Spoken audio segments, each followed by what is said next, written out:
Thank you very much. It's Kaufman is Alive. I look at comic books new and old. Today I'm looking at all the new books I picked up at the comic book shop today.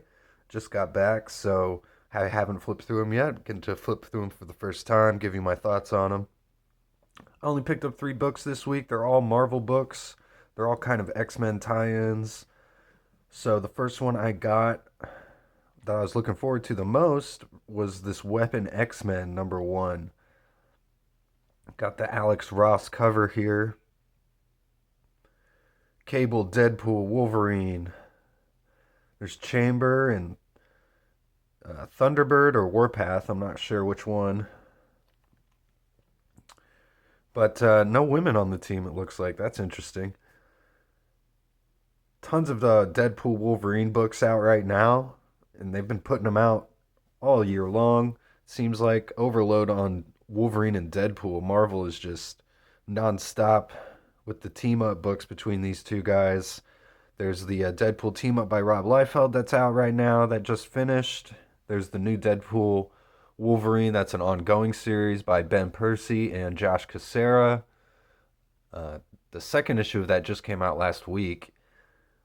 And we got this new one, Weapon X-Men. So that's not to be confused with the Weapon X-Men that came out last year, where it was like a team up of all the Wolverines. It had like Laura Kinney, Logan, uh, Helverine.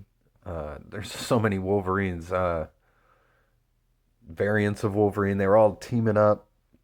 This is a totally different concept. Even in the previews for this book, it seemed like Marvel was making sure you knew this was not a continuation of that series. This is something totally new and a really cool team up. Actually, obviously, kind of feels like X Force with you got Cable and Deadpool and Thunderbird here.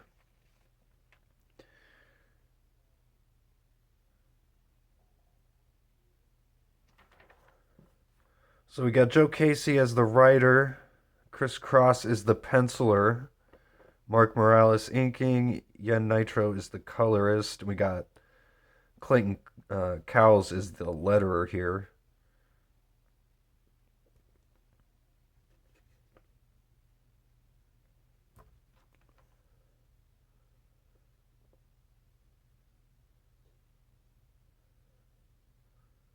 Looks like we got Wolverine getting ambushed in this elevator here, some gas, and he's falling down the shaft. In this hotel, he was at the hotel bar earlier.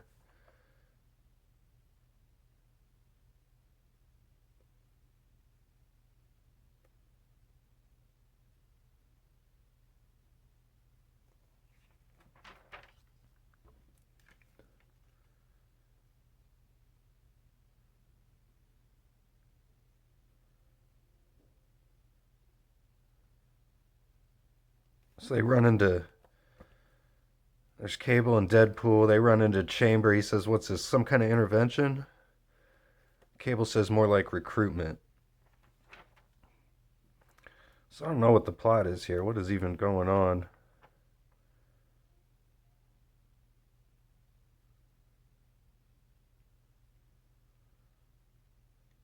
This guy's name is Kyber, cybernetically enhanced terrorist. Not a big player, but he had some teeth in him back in his day. I'm betting he went out swinging.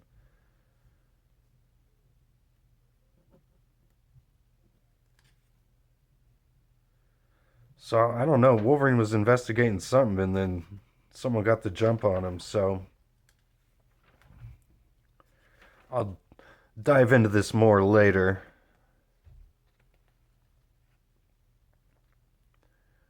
This is a nice group of guys to drink with, though.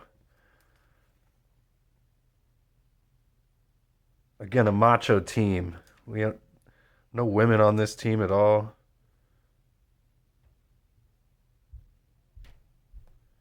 They say, Deadpool says, "Is that Thunderbird? I thought he was dead." Not that I'm any kind of historical expert with an X. Wolverine says, "John Proudstar, the kid was the first of us to die, but the many to rise." So I think he's just going by John Proudstar now, or Proudstar. It's the original Thunderbird, not his son Warpath. Ooh, Deadpool shooting Wolverine right in the eye there.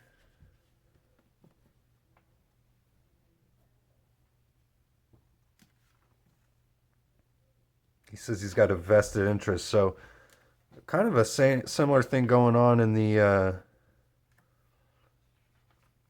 Deadpool Wolverine ongoing series that's separate from this, where Deadpool's turning on Wolverine. And he did a similar thing last year when they, in the Deadpool Wolverine WW3 series, Deadpool's always turning on Wolverine. I wouldn't team up with Deadpool anymore, honestly, if I were Wolverine.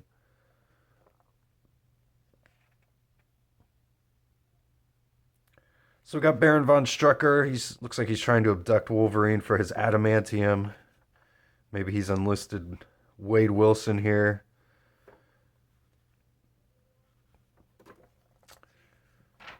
So that's all I got for this issue, Weapon X #2. I'll try and come out with a full review. Love the Alex Ross cover. This was a $4.99 comic book. I got Uncanny X-Men #10, also $4.99. Actually, all the books that I got today were $4.99, all from Marvel. Uh, Not a fan of that price point, so I spent over $15 on 3 comic books, which, I remember as a kid, I'd go to the comic book store with my allowance, which would be, I think, about $10, and I could get 3 or 4 comic books at least. So I remember I'd usually get, 2 or 3 every time I'd go. So, and I still, try and keep that tradition alive and pick up at least 2 or 3 books every time I go in. So, Uncanny X-Men #10, number 710 of the Legacy numbering. Got Gail Simone writing. Javier Andre Bresson is the artist here. He's the guest artist on this issue. I think he was the artist on the previous issue as well.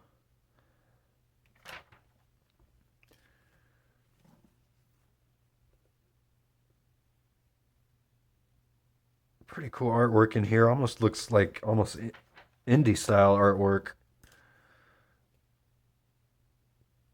I like this character Calico, one of these new X-Men. I pretty much like the design on all of them. When they're in their costumes, we hardly ever gotten to see Calico in her full getup there. Looks like this Death Dream character, he's like the emo kid. Looks like he is not in good shape here in this issue. They're being hunted by these sentinel dogs. It's kind of the running thread through the past couple of issues.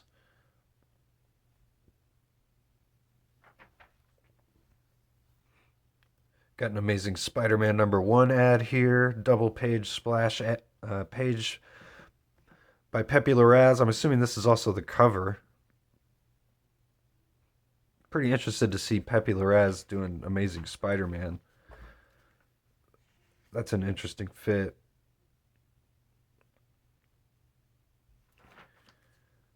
So we got the X-Men fighting these Sentinel dogs here. Looks like we get a nice battle through this issue.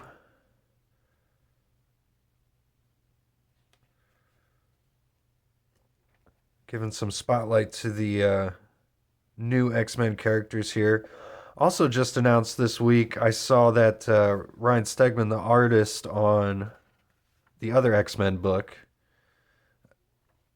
put out some artwork that in an upcoming issue of that title, they're going to be introducing a new team of X-Men. So I like that the editors at Marvel are introducing new characters into Marvel Comics. It's something that hasn't been done in a while, I feel like. And X-Men's always been notorious for bringing in new mutants and new characters. And it's about time we got some new ones coming in.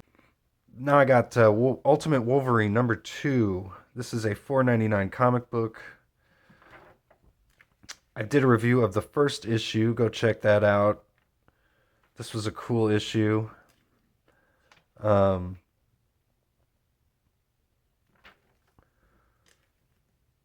got Alessandro Cappuccio doing the artwork here.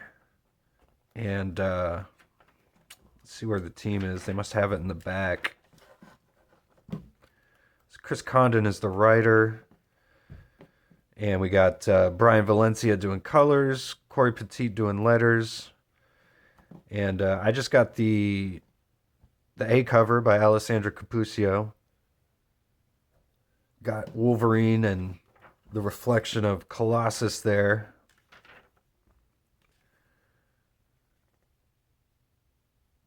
I love Alessandro Cappuccio's line work in his art.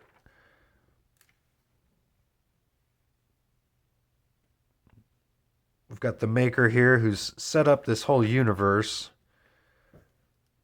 and Tony Stark's trying to undo it basically. So, but this Wolverine character, he's kind of had his mind wiped, much like the Wolverine in the 616. There's a great double splash page shot of Ultimate Wolverine there.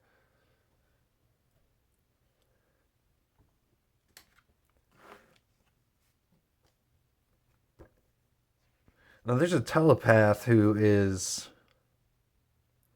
got some sort of hold on Wolverine, and I'm really interested to see who that is. I thought that was going to be Phoenix here, but it's just magic.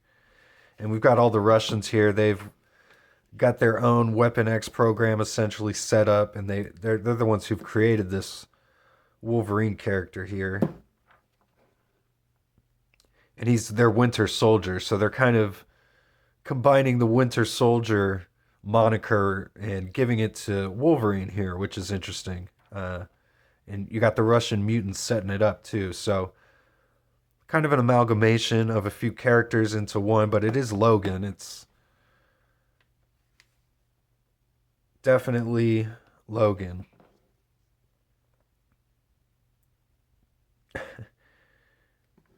Red Band approved. This is not a Red Band comic, but you got some dismembered heads there.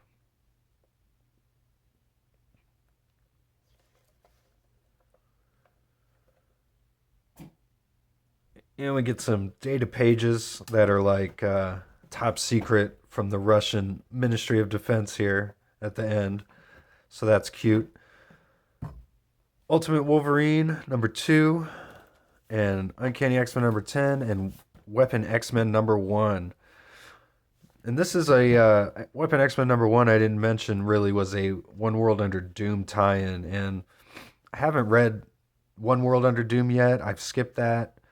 And I flipped through it, but I think I'm just going to pass on that. I might pick it up in a trade if it turns out to be really good. So, sorry for the voice today. I'm still getting over a cold, but thanks again for watching.